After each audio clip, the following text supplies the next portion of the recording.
Саламатсыздарбы? Менин атым Бекзада Муратбекова. Мен психологмун. Бүгүнкү видеомду үй зордук зомбулугуна кабылган өспүрүмдөргө арнамакчымын. Эмнеге? Анткени өспүрүмдөр бул 13 жаштан 19 жашка чейинки кыз уландар. Улар эң негизги азыр 3 проблемага туш болуп атат да, чоң. Биринчиси бул өспүрүм курагы. Бул учурда психика аябай оор процесстен өтөт. Булар кичинекей бала эмес, баягы мамасы кийинткен, үйгө жалгыз таштап кете албаган, толук тамактандырган курак эмес, бирок толугу менен өзүнчө взрослый эмес да, мындай эдалт эмес. Бул ошол кичинекей баладан чоң эдалтка өтө турган процесстен өтүп атышат.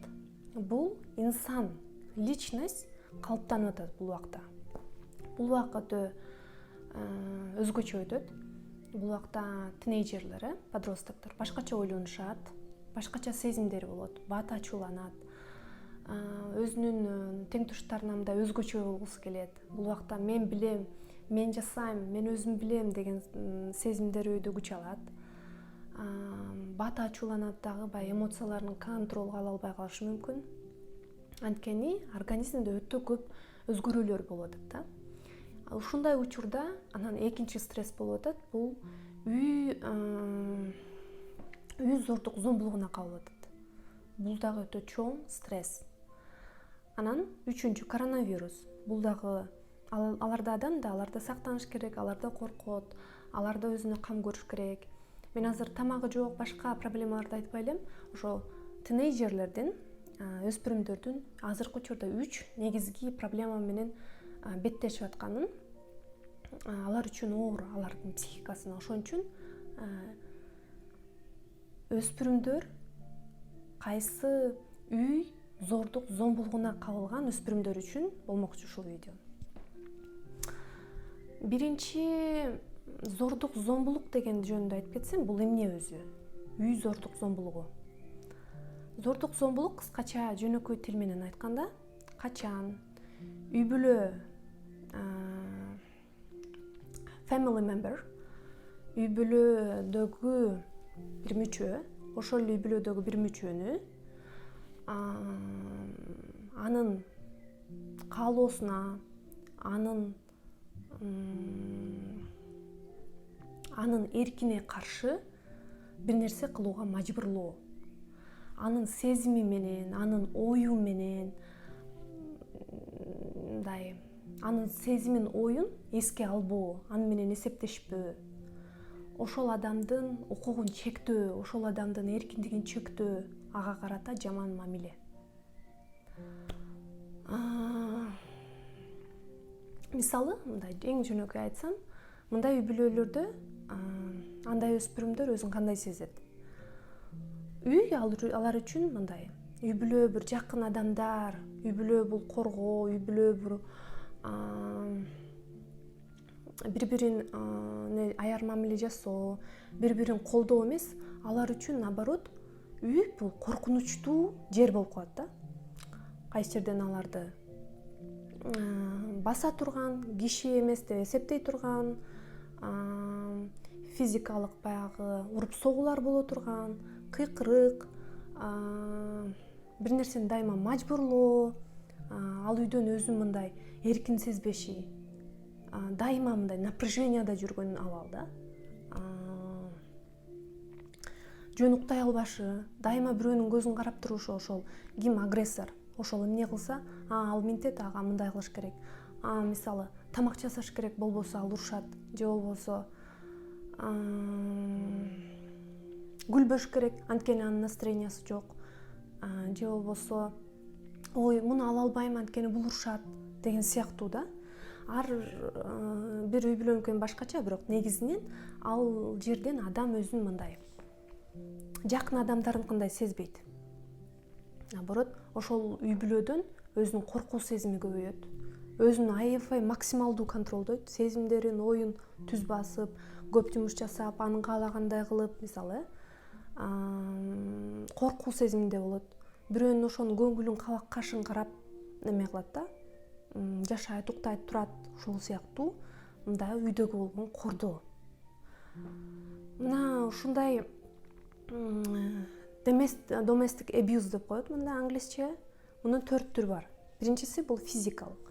Качан урса, токмоктосо, чаштан сүйрөп бир нерсени кылдырса, тепсе, чапса, бардык түрү. Эгерде мисалы сиз күрөшүп ойносоңуз, бул зордук зомбулук эмес, анткени сиз өзүңүз каалооңуз менен ойноп атасыз, андан рахат алып атасыз, ишенип атасыз. Бул мындай ситуацияда жок. Бирок сизди мажбурлап, эгер жасабай койсо ошону согуп, уруп, же жөндөн жөн эле эч причинасы жок бир нерсе кылып уруп токмок алса, бул физикалык үй бүлө тарабынан алынган зордук зомбулук деп аталат. Экинчиси бул эмоционалдуу же психикалык. Мисалы, сөз менен эле басмырла, сен киши эмессиң, сен акмаксың, сен кебетең мындай, дагы кандай эле болушу мүмкүн. Сен мисалы тупойсуң, сен дуурасың деген сыяктуу сөздөр болсо, дайыма мындай адамды басмырлап турса, мазактап турса, шылдыңдап турса, бул дагы физикалык эмес, бул эмоционалдык кордук көрсөтүү да. Мында адам өзүн жакшы сезбей эле да, бирөөнү жөн эле сөз менен же тамаша сарказм менен анын укугун төбөлөө, анын адам деп эсептебөө, анын сезимин, анын оюн эске албоо, мынакей бул эмоционалдык зордук зомбулук. Ал эми сексуалдык зордук зомбулук бар, ал эми түшүнүктүү. Төртүнчү зордук зомбулук бар, бул качан адамдын акчасын, өзү тапкан, иштеп тапкан акчасын тартып алуу. Бул дагы финансылык зордук зомбулук деп аталат.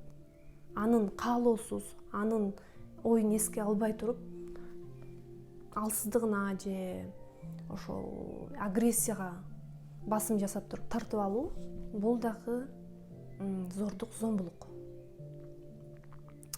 Зордук зомбулук бул дайыма көп учурда болуп туруучу кандайдыр бир жаман, жагымсыз мамиле. Муну ар бир нерсенин өзүнүн аты менен айтыш керек. Ой, анын характери мындай, ой, ал мынтип көңүлү жок болуп ушинтип алды, же андай мындай деп айтканга болот. Бул үй бүлөдөгү болгон зордук зомбулук деп аталат. Эми кеттик, ушундай учурда өспүрүмдөр эмне кылышы керек? Азыр карантин учурунда үйдө отурганга туура келет. Бул жанагы орустар айткандай, бир клеткада бир жырткыч жаныбар менен адам салып койгонгору бар депчи. Мындай ушундай учурда өспүрүмдөр эмне кылыш керек? Алар толук кандуу взрослый эмес, чыгып кете албайт, ошол бир крышада жашайт. Оюн өзүнүкүн эме кылса десе, ала как личность, анын сезими бар, анын ою бар, көңүлү ооруйт. Анын ушундай учурда эмне кылыш керек? Менден оң кеңеш. Биринчи осознавать этиш керек да. Эмнени? Бул зордук зомбулук экендигин. Сизге ошо үй бүлө тарабынан, бул аял болушу мүмкүн, бул эркек болушу мүмкүн, сизге карата зордук зомбулук көрсөтүлүп аткандыгын. Көп кишилер билбейт ошол зордук зомбулук экенин. Жашай берет, жагымсыз, өзүнүн сезимин укпай калган, как мындай психологиялык жактан парализация этип калган да. Өзүнүн сезимин укпайт, өзүнүн ооруп атканын билбейт, өзүнүн ачкоологонун билбейт, өзүнүн мындай ой тилеги бар экендигин билбейт. Жалаң ошол адамдын көзүн карап, ошого карата жашап, ошого карата коркуп неме болуп калган да, эмоционалдуу парализация этип калган да. Бул учурда эң биринчи ошондой чөйрөдө жашап аткандыгын билиш керек, түшүнүш керек. Демек, эң осознавать эткен аябай оор, анткени үй бүлө бул коргоочу, жардам берүүчү, колдоочу, сүйүү көрө турган жер да. Анан ошонун ордуна запкы жеп атса, ошону осознавать этиш адам үчүн аябай оор. Бирок канчалык эрте ошону билсеңиз, канчалык өзүңүзгө дос болсоңуз, ошол процесс, ошол ситуациядан батыраак чыгасыз да. Мисалы, көп айтып коюшат да кыргыздарда, эчтеке болбойт, улуусун угуш керек. Дагы эмне? Ал салт, бир жолу жөн эле билбей кыйкырып койду да, же эми кол тийип кетсе керек деген сыяктуучу. Жок. бул үй бүлөдөгү зордук зомбулук. Эң биринчи шаг ошону түшүнүү керек да. Сен зордук зомбулук кылган үй бүлөдө жашап атасың деп. Экинчиден эмне кылыш керек? Бул ошол адамды изилдебеш керек. Агрессия көрсөтүп аткан, зордук зомбулук көрсөтүп аткан адамды. Эмне үчүн мындай болуп калган? Эмнеге минтип атат? Чарчаса керек. Балким ушундай бирдемелер болсо керек, андан кийин мага ушундай мамиле жасап калды. Балким жумуштан мындай неме болуп келсе, чарчап келсе керек деген сыяктуу мындай бүтпөгөн суроолорду адам өзүнө өспүрүм бербеш керек да. Анткени эч качан жообун таппайт. Жообу анын ал ошондой адам.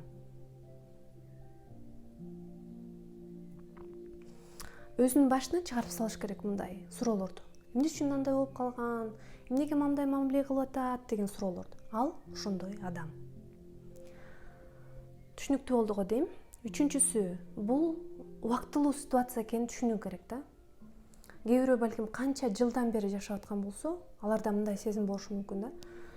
Канча жыл жашап атам, мен кантип чыгам бул ситуациядан? Бул менин жакындарым. Өмүр бою ушинтип жашайт, улана береби жашоо? Бул күн качан бүтөт деген ойлор болушу мүмкүн да. Сиз ошол ойду өзгөртүшүңүз керек. Ал ситуация, бул дүйнөдө эч нерсе түбөлүктүү эмес. Анын да бүтөр күнү бар. Канчалык эрте зордук зомбулукта жашап атканыңызды билсеңиз, өзүңүзгө жардам берсеңиз, ошондон батыраак чыгасыз.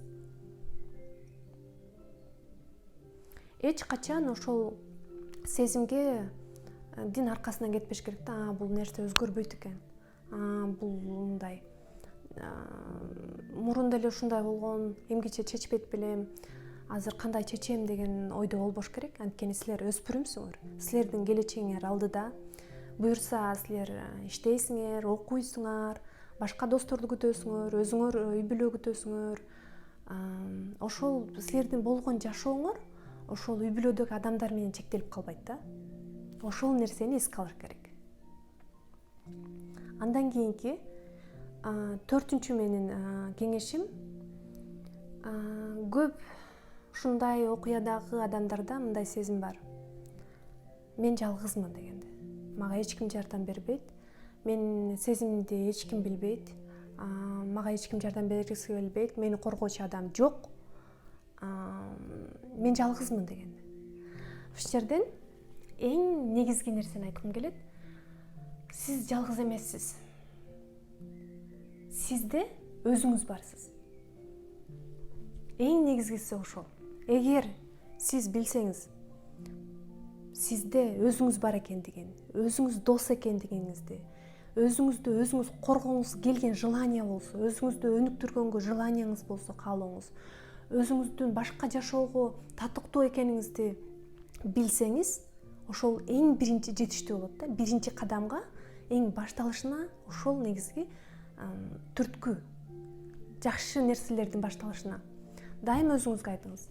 Мен жалгызмын, мага эч ким жардам бербейт, ушундай ситуацияда ушундай, менин жакын туугандарым ушундай мамиле жасаса, башкалар эмне кылат деген ойдон алыс болуңуз да. Эң негизгиси сизде өзүңүз барсыз. Сиздин Кудай берген эң баалуу бул мээңиз бар, сиздин жан дүйнөңүз бар, сиздин денеңиз бар. Мындай айтканда, өзүңүзгө өзүңүз дос болуңуз да. Душман эмес, дос болуңуз өзүңүзгө. Андан кийинки 5-чи кеңешим. Кыскараак сүйлөгөнгө аракет кылып атам. Өтө узун болушун каалабайм да. Контракт деп коет психологияда. Өзүң менен өзүң контракт түзөсүң. Кандай? Кыргызча айтканда, өзүңө сөз берүү деп аталат. Мындай кылуу керек. Ошол агрессорго, мындай сизге жаман мамиле кылып аткан үй бүлөдөгү адамга сиз өзүңүзгө айтасыз. Мен эч качан бул адамдан сүйүү күтпөймүн. Бул алда канча ситуацияны жеңилдетет.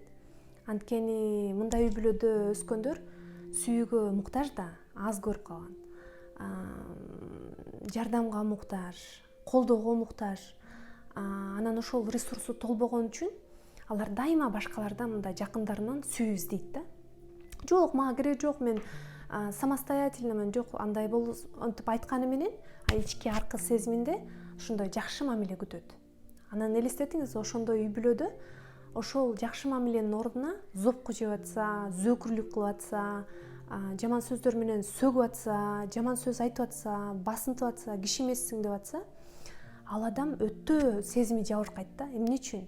Анткени ал сүйүү күтүп атат. Сүйүүнүн ордуна эмне угуп атат? Ушундай нерселерди угуп атат. А эгерде адам өзүн даярдаса, мен бул адамдан эч качан сүйүү күтпөймүн деген болсо, эмкиде ошондой кылса, мындай позицияда болот да. Мен күткөн эмесмин. Башка бул ушундай адамда мындан кандай мамиле күтсө, бул ушундай. Да бул ушинтип оозунан ушундай сөз чыгат. Ооба, бул ушундай деген сыяктуу да.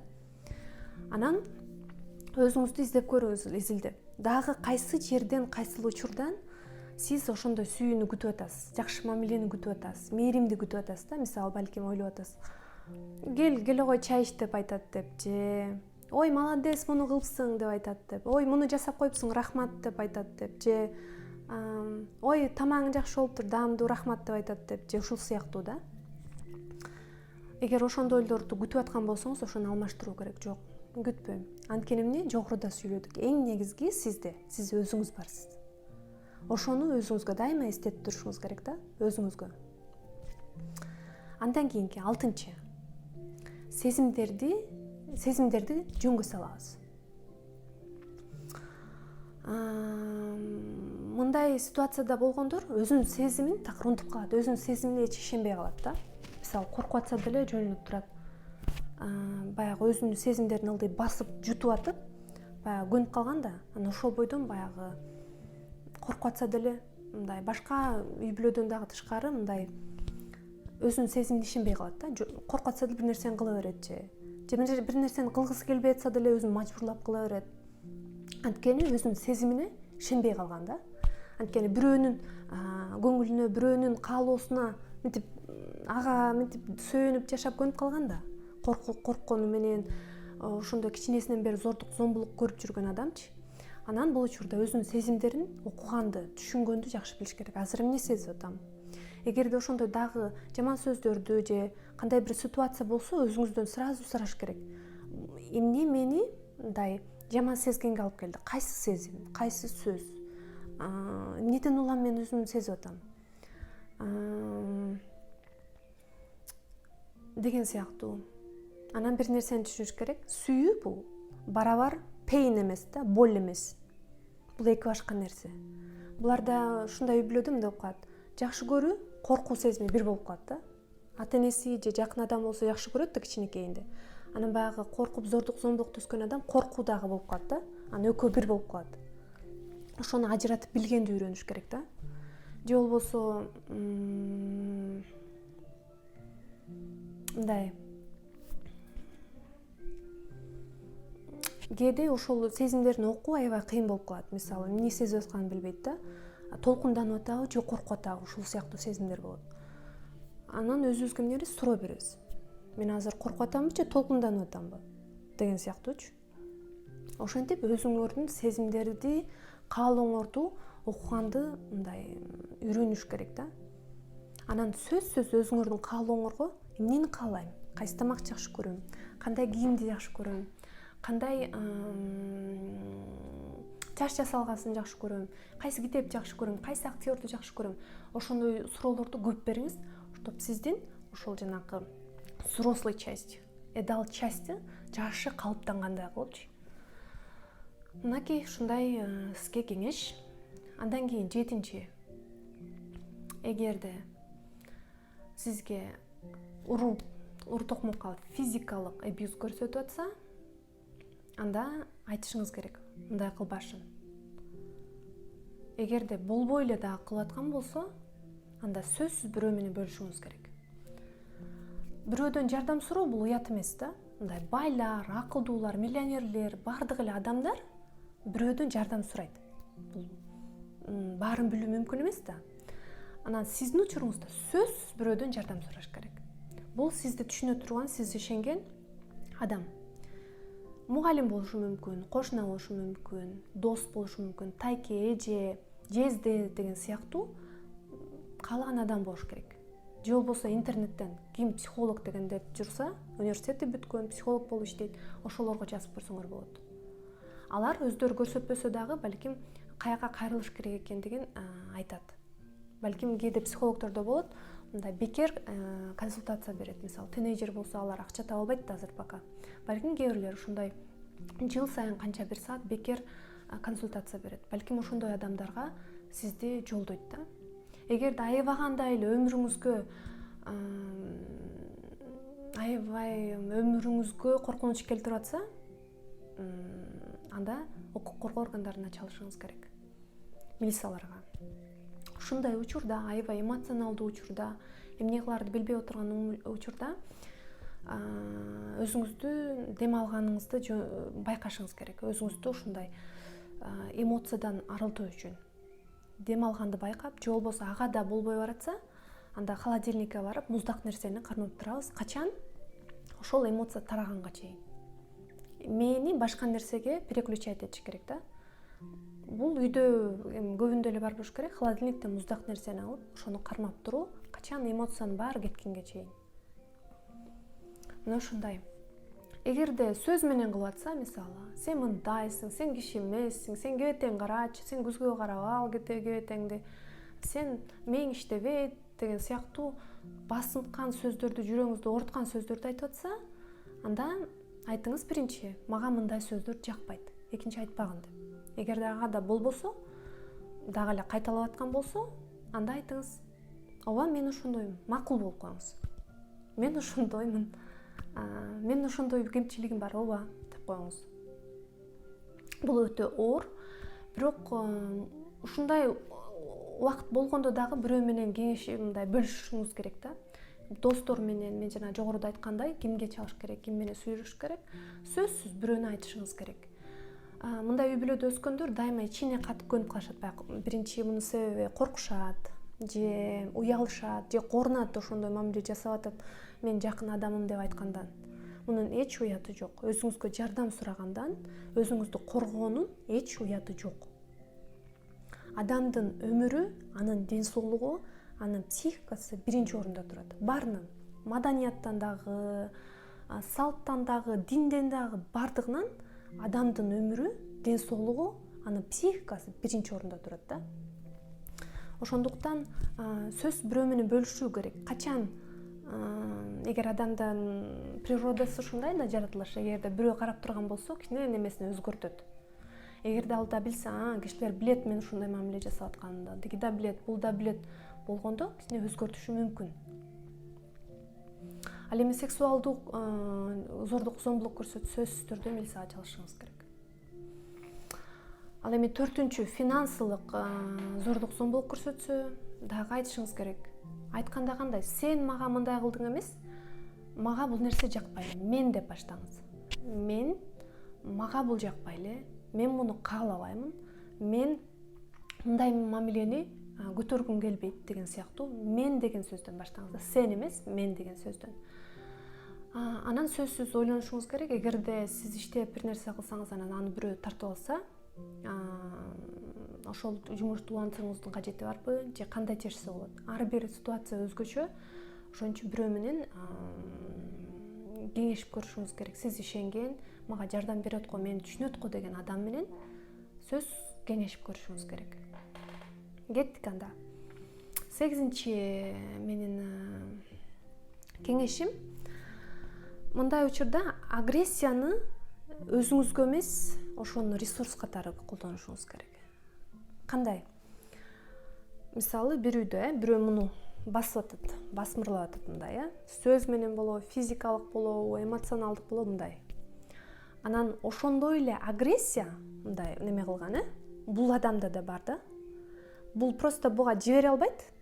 Анан эмне кылат ал эмоция ошо болуп да чыкты ортого. Андан ары кайра кетип калбайт ал. Ортодо калды, анан эмне кылат ал эмоцияны? Көп учурда, почти 99 учурда адам өзүнө глотать этет, то есть өзүнө направить этет да.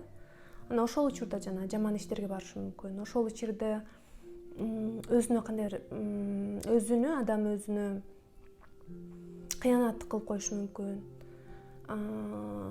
Ошону түшүнүш керек. Мен азыр аябай агрессивдүүмүн. Мен азыр ошону сезе билиш керек. Осознавать эткенди үйрөнүш керек да. Мен азыр катуу капаланып турам, мен азыр катуу ачууланып турам деп анан бирок ошол ачууну, ошол агрессияны өзүңүзгө жөнөтпөй, аны ресурс катары колдонуңуз. Кандай ресурс? Мисалы бир нерсеге жеткенге, бир нерсеге, бир багытка колдонуңуз да. Мисалы окуганга, кандайдыр бир кесипти өздөштүргөнгө, же ошол ситуацияга чыга турганга жумуш издөө, же өзүңүздүн хоббиңиз болсо, мисалы гитарада ойноо, же кол менен мындай кол өнөрчүлүгү, же билбейм, мисалы сүрөт тартуу, ошол багытта ошол агрессияны жибериңиз. Мисалы жөн үйдө жашаган адам англис тилине мисалы 10 сөз жаттабашы мүмкүн да. Жаттагым келбей атат деп. Бирок ошол агрессияны, ошол болду, ошол ызаны ресурс катары колдонсоңуз, сиз үчүн ал жеңил болуп калат да. Мисалы 10 сөз эмес, 20 сөз жатташыңыз мүмкүн, китепти окушуңуз мүмкүн, бардык көнүгүүлөр жасашыңыз мүмкүн, бир нерсени аябай изилдешиңиз мүмкүн. Анткени сиз ошондой жашоого кайра баргыңыз келбейт да. Ошондой ситуациядан, ошондой кошмардан батыраак чыккыңыз келет да. Ошон үчүн бул как ресурс катары колдонго, өзүңүзгө мындай деструктивдүү, разрушающий мындай бир энергия катары эмес, өзүңүздөн сырткары бир багытка колдонуңуз да. Түшүнүктүү болдуго? Эгерде түшүнбөй калган жериңиз болсо, сөз сураңыз. Андан кийинки 9-чу менин кеңешим, сиздин укугуңуз жана жоопкерчилигиңиз да жөнүндө. Сиздин укугуңуз бул дүйнөгө жашаганга, ден соолукта болгонго, билим алганга, бактылуу болууга сиздин төрөлгөндө эле укугуңуз бар. Ошол мындай ичиңиздеги joy деп коет го англисче, мындай радости, ошол мындай бир жылуу сезимди, ошол мындай тынчтыкта жашоо укугуңузду, ден соолугуңузду, психикаңызды бирөөнү алып койгонго укугу жок. Жакын адам болсо дагы, сиздин бир тууганыңыз болсо дагы, сиздин ата-энеңиз болсо дагы, ким болбосун үй бүлөдөгү, алар жакын адам болсо дагы ошол нерсени алып койгонго эч кандай укугу жок. Ал сизге берилген, Кудай тарабынан берилген сиздин төрөлгөндөгү эле укугуңуз. Сиз ошону жакшы түшүнүшүңүз керек. Анан албетте, ошол жерде сиздин жоопкерчилигиңиз бар. Сиз ошол эркиндикке, сиз каалаган тилектерге, сиз каалаган жумушка, сиз каалаган үйгө өзүнчө жашайм десеңиз, сиз каалаган мурун балким сатып ала албаган нерсени азыр ошого жеткиңиз келсе, демек сиз аракет кылышыңыз керек. Сиз өзүңүз жооптусуз. Анткени сиздин денеңизде эч ким жашабайт, эч ким сиздин ичиңизде болуп аткан нерсени түшүнбөйт. Ошон үчүн өзүңүз ошол өзүңүздүн акылыңызды, психикаңызды, өмүрүңүздү сактаганга сиз өзүңүз жоопкерчиликтүүсүз. Ошону жакшы түшүнүшүңүз керек. Мага эмне бул мынтип айтпайт, бул эмне мени коргобойт эмес, өзүңүз жоопкерчиликтүүсүз ошону аткарганга. 10-чу бул билим алуу. Билимсиз бул өзгөчө психология билими. Психологиядан дагы ичинен ошол домашний насилияны окуп чыгыш керек. Domestic abuse'ду. Неден келип чыгат, кантип, кандай үй бүлөлөрдө болот, кантип өзүңүзгө жардам беришиңиз керек. Ал мындай ситуациядан чыккандан кийин дагы мындай да проблема бар.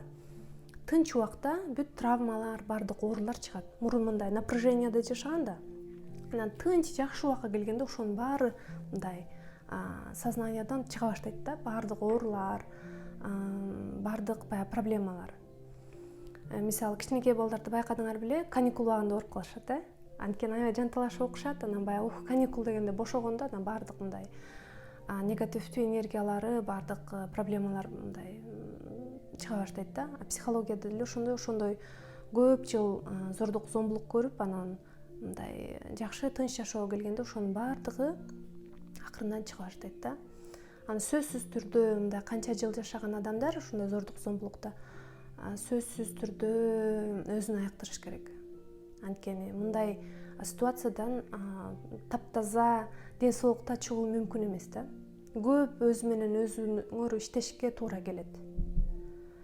Анан бул дагы эле эмес, ушундай үй бүлөдөн чыккандар башкаларга да ошондой насилие көрсөтүп баштайт да. Ошон үчүн башкалардын дагы укугун, башкалардын дагы каалоосун, башкалардын дагы оюн урматташ үчүн, башкаларга да кыянаттык кылбаш үчүн сөзсүз түрдө өзүңүз менен иштешиңиз керек. Өзгөчө мен сизге психологияны сунуштайм. Ошонун ичинен дагы бөлүнөт да, ошол насилияны аябай жакшы өздөштүрүшүңүз керек. Мынакей, сиздерге менин 10 менин советим, менин кеңешим. Ушулардын ичинен балким бир-экөө сиздерге пайдалуу болушу мүмкүн. Хотя бы жөнүндө бирөө пайдалуу болсо дагы мен максатыма жеттим. Анткени ушул видеонун каалоом, ушул видеодо ошол азыр ошондо кыйналып турган, эмне кылаарын билбей турган өспүрүмдөргө жардам берүү психологиялык. Анан качан адам ушундай оор абалга келэрде эмне кылаарын точно билсе, ал кырдаалдан жеңилирээк өтөт да, чем эмне кылаарын билбей шок болгондон көрө. Эгерде ушундай болсо, мен мындай кылам деген эрте билсе, ал ситуациядан жеңилирээк өтөт. Мен сиздердин билимдүү болушуңуздарды каалайм, өспүрүмдөр, окушуңарды каалайм. Башка адамдардын дагы өзүңөрдүн дагы сезимиңерди урматташыңарды каалайм. Ушул үй бүлөлүк зордук, зомбулук экендигин жакшы айырмалап билишиңерди каалайм. Башкаларга да өзүңөргө дагы ушундай зордук, зомбулуксуз, насилиясы жок жашоону ушундай жашаш керек, ушундай жашоо бар, ушундай жашаса болот деген attitude да, англисчеденчи, позицияда болушуңарды каалаймын. Сиздер менен Бекзада болду. Мен колуман келишинче психология боюнча ушул каналга, англис тили боюнча дагы ушул каналга киргизип турам. Жазылыңыздар. Эгерде сурооңуздар болсо, видеонун астына калтырып коюңуздар. Эмкиде көрүшкөнгө чейин барыңыздарга. Бай.